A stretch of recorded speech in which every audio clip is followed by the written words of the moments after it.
Hey guys, welcome to another episode of WrestleLine. I'm your host John Scott, and I'm pleased to say for the first time on the podcast, welcoming Callum Newman. How you doing, Callum? Yeah, I'm alright. Just bored now. Well, Callum, off air, you just literally got back from working. So, is that your creativity for the day, and then now you've got to come back and try something else? Wear a hat for the next 10 hours or whatever. Yeah, that's me getting out of the house, not thinking about being stuck indoors. Right. And I come back, and then it's the one thing I was thinking about. It's like, just want to cry. Now, obviously, I've had a lot of guests on that, obviously in the wrestling circle, and the main theme has been what they can kind of come up with whilst all this is going on and getting as creative as possible. What have you managed to have that? Because I saw a couple of your videos and I thought, blimey, that is being creative. Tell us a little bit about what you've been up to, and have you been able to? Obviously, you can't get that quality of being in the ring with somebody. That's just never going to happen. But in terms of, have you been able to think up other things and stuff that you'd like to try when you get back? Has it given you any time at all to try and come up with something a little bit inventive for when you get back on the road again? Yeah. So me and one of my mates, Joe Lando. Right. So we both have rings in our back garden. So we're constantly FaceTiming, and we're working stuff out, kind of bouncing about on the ropes and doing something quickly or jumping about. And even when I'm on my own, I have a book, anything that pops in my head, move wise, I think there's something in there where it's I go for a shooting star and someone catches me. It's like a pile driver, proper dumb stuff. Yeah, I know I'm probably gonna end up doing it. I just need someone with proper thick thighs, and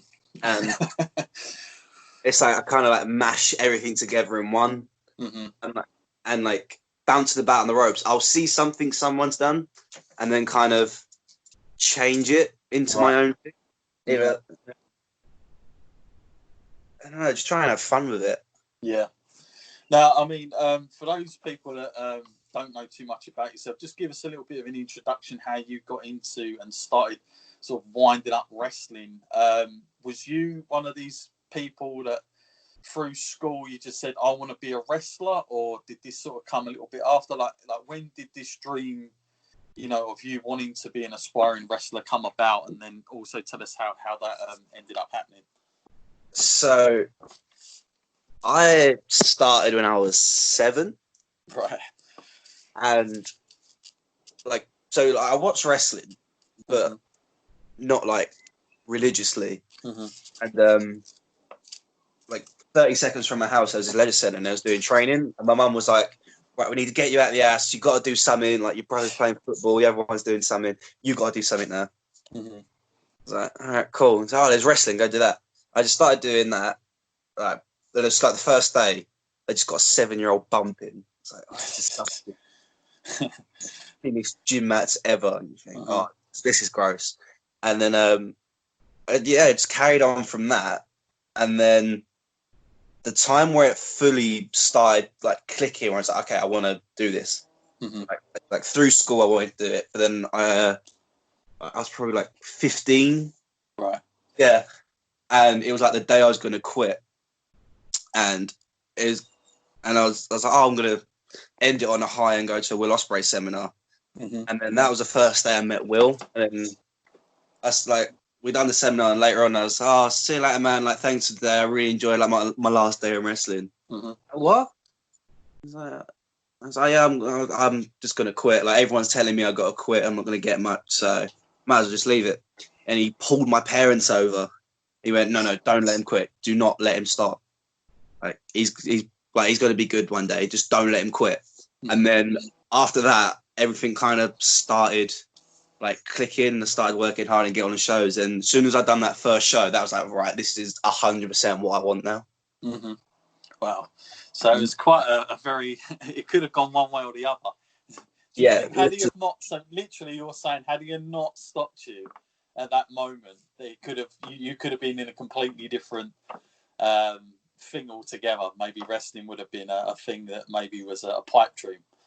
Yeah, if Will told me, like, if Will just went, all right, cool, man, see you later, well done today, I'd probably be in, like, Tesco's or something, stocking shelves. Right. Just goes to show you how how much of an impact somebody can have on another person, I guess. Yeah. From that, it's just pretty crazy. Now, I mean, you've been pretty much recognised as sort of a breakout star. There's no doubt about it. Like, wherever I go, your name does pop up quite a bit around the circuit somewhat. How has it been, obviously, like, performing in the sort of independent market that we've got in the UK? Because, okay, up until all this has happened, of course, I felt it was a very thriving sort of industry going at the moment in terms of the UK independent scene. And I've not experienced anywhere the level of where we're at now in terms of the amount of people, the professionalism behind it, and the amount of places to go and work. I've just never known the time. What is that like for you as a wrestler, and how have you found that experience of working for different promotions? Oh, it's great. Like, there's some promotions where you think, oh, this is, like, kind of dodgy, I don't like it. Yeah. But it's like, there's so many new ones popping up now. Right. And it's just more places to work and more places to have fun and enjoy what you're doing. And, like, even before this lockdown, there were so many new shows popping up everywhere. And you think, this is sick. And you get to see your friends more, you get to wrestle them more. You get to hang out with everyone. It's just a massive laugh. Like, even if you don't wrestle, it's more shows to turn up to and see your mates. Yeah. Because, like, some of the people that I don't see that often are the guys up in are the northern guys. So it's like Robbie X, Nathan Cruz, Joe Nelson, them guys. So even then, it's like, more shows to go up to them, say hello, show your face. Yeah, I think it's great. Yeah, I mean, it's. Like, for you, I guess it's got to be good. I mean, what was your schedule like before all this happened? Was you very much like, how much has been cancelled? How busy were you going to be in 2020 before this happened? So I was meant to be going to, like, different countries this year. So man. Yeah, so in May, the guy literally messaged me just before he started and said he's cancelled. I was meant to be going to Germany. So WF or something, and then he cancelled that on me. I was meant to be going France, but the guy cancelled that. The only thing I think I've got standing still is Austria in September. Right. And I guess that's a ticking time bomb as well, I suppose. I've got my fingers crossed. Like, the match he gave was, like, crazy. Yeah. Now, out of all the promotions that you've been working for, what's been some of your favourites? Like, what's your sort of go-to ones that you enjoy performing at as a performer at the minute?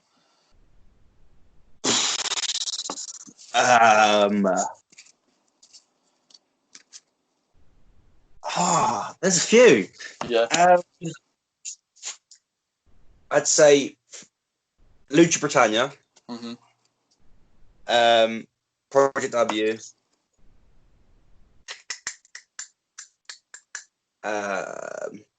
Frontline, that was always fun.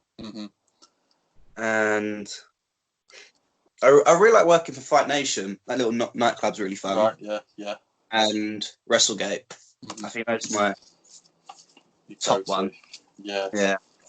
Nice. I mean, are you one of these people, like, because obviously, like, I speak to a lot of wrestlers, and one of the common themes is like, I'll speak to them and be like, if you watch this, that, and the other, and they're like, I don't watch wrestling. I don't watch wrestling anymore. And there's so many wrestlers that I speak to, they're like, no, I don't watch other wrestling.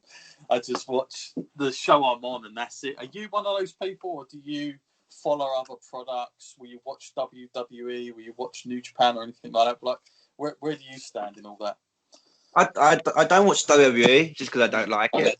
Like, I just didn't like it just because of all the promos. I just hate when people. I just want to watch wrestling. Like, stop talking and wrestle. But like, I want like New Japan, DDT, All Japan. AAA, CMLL, that's that kind of stuff. And I'll watch other promotions as well, like I'll watch Progress and ICW. I'll watch as much as I can. Yeah. I'm not someone to say that I'm not watching wrestling. I only watch myself. Like, but obviously, I'll watch myself because it's like you want to be your own critic kind of thing. But not to you just watch yourself. Yeah, I think it's one of those things where it's like they kind of feel like, I mean, I guess for a few guys, it's like when they start watching wrestling, because they're a wrestler themselves now, it's like they can't watch it with that fan perspective anymore, and it just the enjoyment's almost gone watching it. But then I always explain to them that's like 90% of the wrestling fans of today. That's how they watch it as well. There's so many wrestling fans today that like are experts and analyze everything. And my God, if you've ever been to like a live show recently for WWE, it's just all I feel I'm surrounded by are like analysts around me in the audience that are going to tell me what's going to happen, what should have happened, and why they're not doing it. And it's just the fun of that side of it was taken out of it a long while ago. But I think everybody's wearing that hat these days. Like I think the society, maybe the way WWE's educated their audience a little bit as well, has made everyone kind of think that way a little bit. Like when was the last time you actually went out as a fan and watched the show like live? That would have been Progress. Right. That was a little while ago.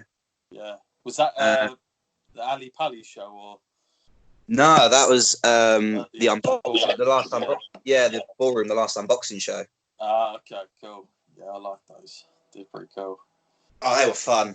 They had like Jimmy Havoc and David Starr for a deathmatch main event. Right. That was fun. Yeah, you can't beat that. Now, who's some of the like talk about some of the opponents? Who've been some of your sort of best opponents thus far that you think you've had like really good chemistry with? There must be a few, but like who really stands out for you at this time? Chemistry wise, I think Joe Nelson. Right. Just because like the first match we had, like we didn't hate it, but it wasn't the one we wanted. Right. So the next one we had, we kind of had like a point to prove, and then as soon as we got out there, we both felt like we smashed it, and it was great. And since then, every match we've been in, like it's so much fun. And I think as well, there's a girl luchador. I say luchador, she does flips. Right. A little bit. Aaliyah James. Okay, yeah. I like working with her and basing her at bad stuff. I just like getting her doing stupid stuff because that's fun. Yeah, got you. I think someone else mentioned about Joe Nelson on my last part. I think Hari Singh mentioned him actually as somebody he really felt was underestimated, like undervalued a little bit in the scene. Sure, he mentioned him, but I'd have to go back and check that one out. But yeah, his name does crop up a bit, so I'm sure it's him he mentioned. Mate, he's great. Like he's like the same age as me, and just the way he thinks about wrestling is just like I just can't explain it, but it's just great. Like psychology behind everything, and like the beats up to something, and how to like take a move and kind of milk it throughout the whole match was just great. Now, like you growing up as a fan, as a wrestling fan, what was some of the stuff you was watching? Was you like a full-blown WWF fan or like WWE fan, and who were some of the wrestlers that you were like quite sort of like focused on and fan favorites of? To be honest, when I was younger, I don't really remember anything. Like I remember watching it, like watching like the Miz and like John Morrison when he done all these bits and bobs. Yeah, that's probably like the biggest point. But like I don't remember who like I looked up to in WWE when I was like 10. But now it's literally just I watch like Japan. It's just like kind of in my head, so that's where I want to go. So I just want to watch Japan. But then it's like I watch everything else, like the Mexicans and this that, and the other. Yeah.